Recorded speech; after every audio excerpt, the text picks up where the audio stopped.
When people think about decolonization, the first and most obvious touchstone for them will be political decolonization. Now, your audience is no doubt well aware of the phenomenon of colonialism, which is that process whereby a colonizing territory or power comes to implant its institutions of administration in a territory that becomes the colony.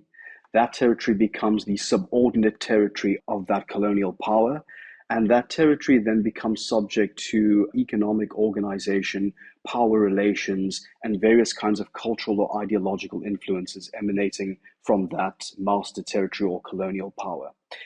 So, decolonization, in the first sense, the administrative sense, what we might call administrative decolonization, means for the colonized territory to undo or remove the administration that's been implanted by some foreign power. Now, broadly speaking, political decolonization, especially with respect to Africa, was taking place throughout the 20th century. By the middle of the 20th century, it was still the case that European powers had many colonies throughout Africa. And it's generally taken as with the starting date of 1957 that Ghana became decolonized.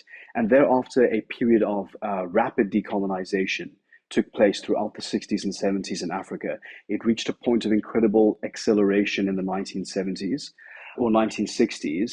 And then you also have a number of late decolonizations. So the Portuguese held on to their colonial possessions well into the 1980s and it had to endure protracted civil wars and conflicts before they were willing to grant the administration of those territories to the local population.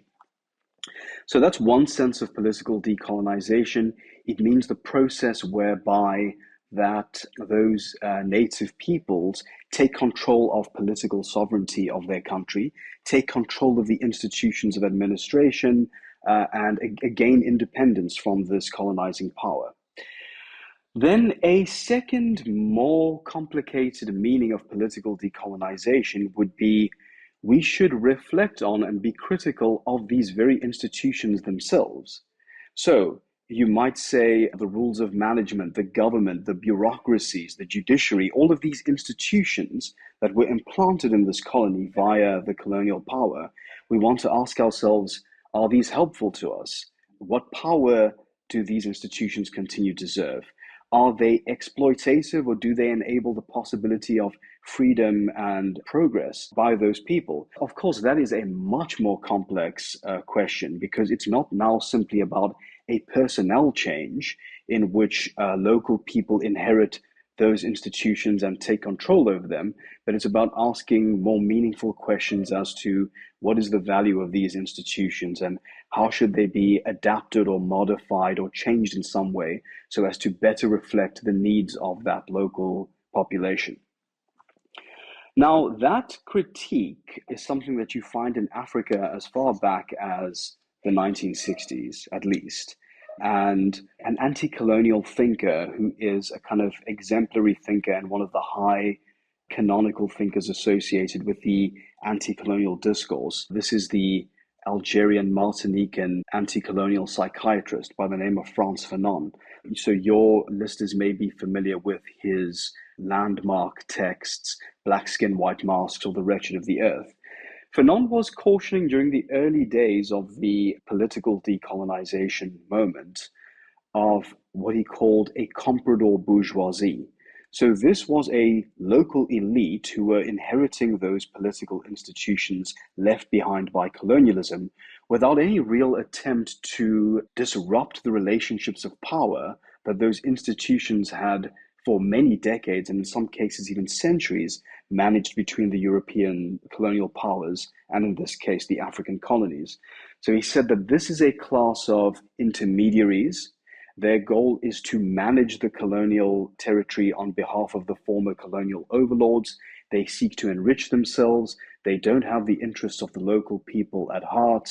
And so what you would see there is that they were in the business of upholding the status quo or maintaining the orthodox political relations that had been established during colonialism.